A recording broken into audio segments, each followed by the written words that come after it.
Picture को देखने के बाद जो प्रतिक्रिया सामने में मेरे मन में जो बात आई है, पिक्चर देखने के बाद पूरे शरीर का रोम रोम खड़ा हो जाता है, रोवा रोवा सिहर सा जाता है। किस तरह से तिल तिल भर तरफ तरफ के लोग मरे हैं।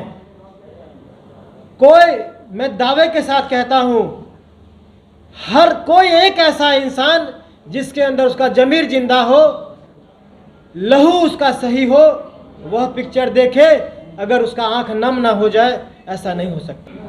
कोई ऐसा इंसान पिक्चर हॉल में नहीं था जिसने जो रोया ना हो।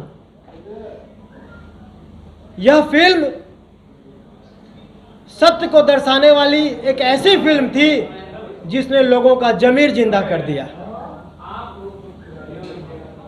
लोगों ने आज देखा किस तरह से ये जो जिहादी लोग हैं, कट्टरपंथी लोग हैं, जिन्हें हमने अपने देश में मेहमान समझा था, मेहमान की तरह शरण दिया था, शैतान बन के कैसे कहर ढाड़ा है हमारे हिंदुओं पे, हमारे कश्मीरी पंडितों पे, जिस तरह से कहर ढाड़ने का काम, जुर्म ढाड़ने का काम किया है, सताने का काम किया है, नरसंहार करने का काम किया है, यह कलंकित कर देने वाला है।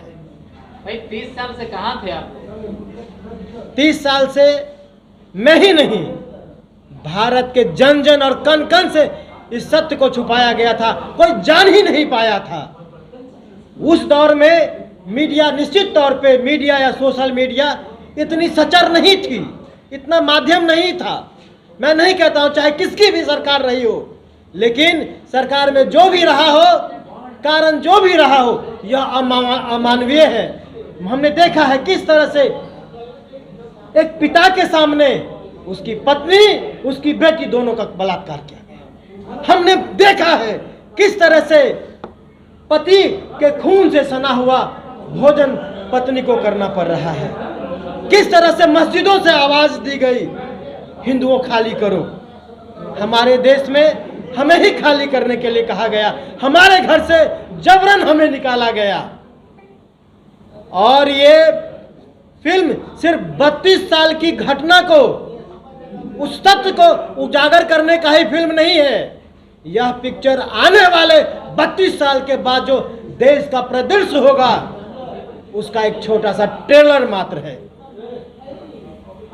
अभी भी यह फिल्म आप हमें चेतावनी दे रही है कि अगर अब भी देश में हिंदू न जागे तो यह देश हिंदुस्तान रह नहीं जाएगा। जब इतनी कम मुट्ठी भर संख्या में आपको जबरदस्ती भगा दिया गया, जब ये मेजॉरिटी में होंगे तो क्या होगा, ये समझने और सोचने वाली बात है। जिस तरह से शरीर में एक फोड़ा होता है और वो कैंसर हो जाता है, भयावह कैंसर का रूप ले लेता है, मैं कहना चाहता हूं कि 32 वर्ष में यह समुदाय आज देश के लिए कैंसर है, इसमें कोई शक नहीं है। इस कैंसर का इलाज अगर समय रहते नहीं किया गया तो जिस तरह से अंग काटना पड़ता है या प्राण से हाथ धोना पड़ता है, उसी तरह से या तो देश का विभाजन तय है, अन्यथा देश से हमें हाथ धो बैठना पड़ेगा। यह देश हमारे रहने लायक नहीं रहने दिया जाएगा। आप किसके खिलाफ हैं? जो एक जाति विशेष का मुखौटा ओढ़ के पूरे देश का विनाश करने में लगे हुए हैं, मैं गजेंद्र झा उसकी खिलाफत करता है। जो हमारे देश में रह के हमारे उसी थाली में खाते हैं, उसी में छेद करने का काम करते हैं, हिंदुस्तान में रह के पाकिस्तान का गाना गाते हैं, मैं उनके विरोधी हूं, मैं उनका विरोध करता हूं। तो गजेंद्र झा बोल रहे हैं क्या कि कोई उपाय करना चाहिए, क्या उपाय आपकी नजर में है? 2 उपाय सबसे पहले होना चाहिए। इस देश में अगर आप भारत को भारत, हिंदुस्तान को हिंदुस्तान रहने देना चाहते हैं, सनातन धर्म इस देश में रहे, इस देश में अगर चाहते हैं कि हिंदू इस देश में रहे, तो सबसे पहले जनसंख्या नियंत्रण होना चाहिए, बिना किसी शर्त पे। तुरंत जनसंख्या नियंत्रण की मांग करता हूं, अविलंब। दूसरी बात, जो इस देश में रह के वंदे मातरम नहीं कह सकता, जो भारत माता की जय कहने में जिसको संकोच है, उसको अविलंब देश से निकाल दीजिए। उनको इस देश में उनका कोई काम नहीं है। राबड़ी देव ने कहा कि काहे गोधरा कांड पर पिक्चर बनती है। देखिए, ऐसा नहीं है।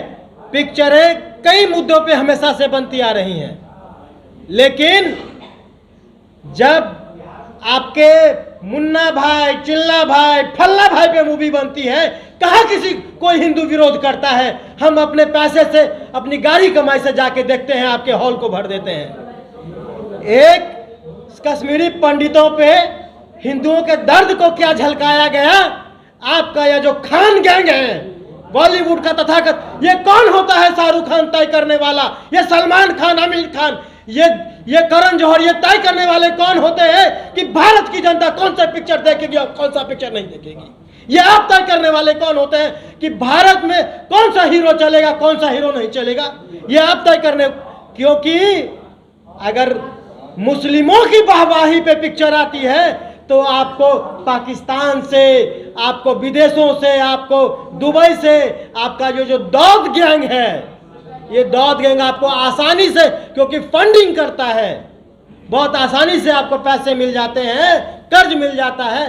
सिर्फ इसीलिए इस देश में उन चीजों को ही दिखाया जा रहा है जिन चीजों को विदेशी ताकतें यहां दिखाना चाहती है। बहुत ही शोचनीय तथ्य है, हमारे देश में दादा दादी, नाना नानी, बुआ, चाचा, काकी, ये हमारे देश में बच्चों को, आने वाली पीढ़ी को संस्कार देने का काम करती है। हम बहुत ही तहजीब से, बहुत ही मान सम्मान से दादा दादी का नाम लेते हैं, नाना नानी का नाम लेते हैं। और ये कपिल शर्मा क्या करता है? दादा दादी का कौन सा कैरेक्टर ये पेश कर रहा है? बुआ का कौन सा कैरेक्टर पेश कर रहा है? नानी का कौन सा चरित्र वो दिखा रहा है? शराबी का, अय्यासी का, ढोंगी का, डॉक्टर जिसे हम भगवान मानते हैं, डॉक्टर का कौन सा चरित्र वो पेश कर रहा है? यह चरित्र भारत में कहाँ है?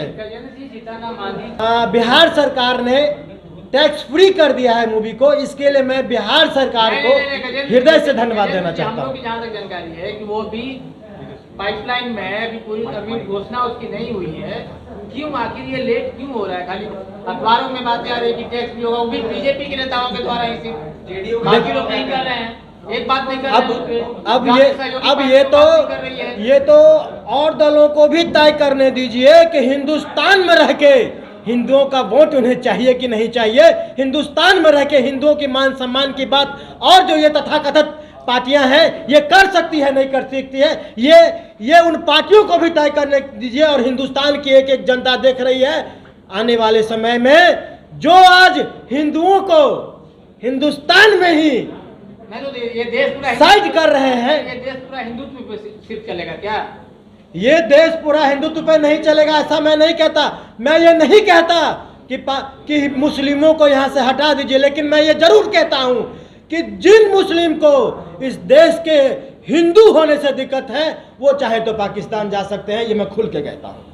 अच्छा, आमिर खान, शाहरुख खान की बात आप कह रहे थे, तो क्या उनकी फिल्मों को आप बहिष्कार करेंगे बिहार में? बहुत मजबूती से बहिष्कार करेंगे, और जब तक ये लोग सही चीज ना दिखा के आडंबर दिखाने का कार्य करते रहेंगे, षड्यंत्र दिखाने का कार्य करते रहेंगे, देश के सभ्यता, संस्कृति और संस्कार को कमजोर करने का काम करते रहेंगे, तब तक इनका पूरे मजबूती से, पुरजोर से इनका बहिष्कार करता रहूंगा और करवाता भी रहूंगा। बिहार में कई ऐसे समाज सेवी हैं जो कि लोगों को मुफ्त में सिनेमा घर तक पहुंचा रहे हैं, तो तस्वीर खरीदने। क्या गजेंद्र झा इसकी पहल करेंगे? मैंने तो मीडिया के साथ देखा ही है, और मैं फिर आह्वान करता हूं कि जो भी मीडिया के बंधु, मीडिया नहीं, जो भी लोग मेरे साथ आके देखना चाहते हैं, मैं फिर दोबारा देखूंगा।